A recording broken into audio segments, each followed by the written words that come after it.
નમસ્કાર વાલા ખેડૂત મિત્રો, હું નયન જાદવ, ગ્રામ સેવક ખેરવા, આપનું હાર્દિક સ્વાગત કરું છું. નયનભાઈ, હું આ જે ફાર્મર રજીસ્ટ્રેશન કરાવવું પડે છે એનો મતલબ, એનો હેતુ શું, જરૂરી ના કરાવે તો શું થાય અને ફાર્મર રજીસ્ટ્રેશન કરાવવાથી શું શું ફાયદા થાય એનું થોડુંક છણાવટ કરી યોગ્ય પદ્ધતિસરનું જણાવો.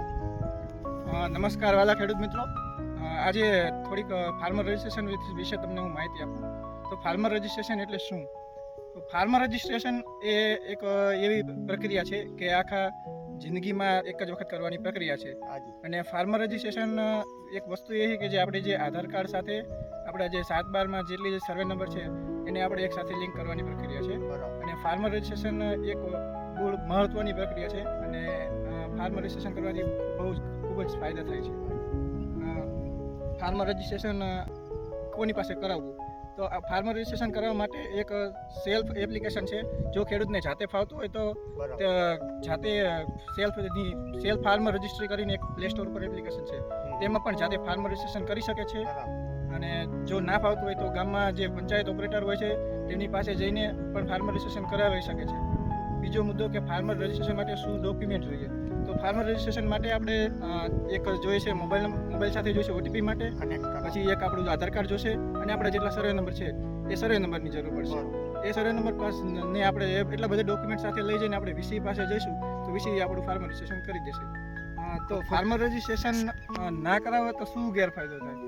તો આપણે જો ફાર્મર રજિસ્ટ્રેશન નહીં કરાવીએ તો આપણે જે પીએમ કિસાનના જે નવા 2000ના હપ્તાનું જે રજિસ્ટ્રેશન છે એ તમારું અટકી શકે છે. જો તમે એ રજિસ્ટ્રેશન કરવા જશો અને ફાર્મર રજિસ્ટ્રેશન તમે નહીં કરાવ્યું હોય તો તમારા જે પીએમ કિસાનનો 2000નો હપ્તો છે એનું નવું ફોર્મ તમે ભરી જ નહીં શકો. એના માટે ફાર્મર રજિસ્ટ્રેશન આઈડી ફરજિયાત માગશે. તો એ ફાર્મર રજિસ્ટ્રેશન નહીં કરાવો તો એ એક મોટો ગેરફાયદો છે. બીજો ગેરફાયદો છે કે તમે જો પાક ધિરાણ લેવા જશો તો પાક ધિરાણ માટે અત્યારે ફાર્મર રજિસ્ટ્રેશન ફરજિયાત થઈ ગયું છે. પાક ધિરાણ ઉપાડવું હશે તમારે તો ફાર્મર રજિસ્ટ્રેશન નહીં કરાવ્યું હોય તો તમને પાક ધિરાણ નહીં ઉપાડી શકો. ત્રીજો એ ગેરફાયદો છે કે આપણે જે ખાતર લેવા જઈએ છીએ તો ખાતરમાં ખરીદી વખતે જે ફાર્મર રજિસ્ટ્રેશન આઈડી ફરજિયાત માગે છે.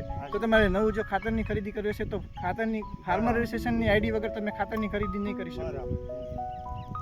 એટલે ફાર્મર રજિસ્ટ્રેશન મારી એક જ દરેક ખેડૂત મિત્રોને વિનંતી છે કે જો તમે 7/12માં તમારું નામ છે હોય તો તમે તમારું ફાર્મર રજિસ્ટ્રેશન વહેલી તકે ઝડપથી પૂર્ણ કરાવો. એ જ મારી નમ્ર વિનંતી છે. આભાર. ખૂબ ખૂબ આભાર આપનો.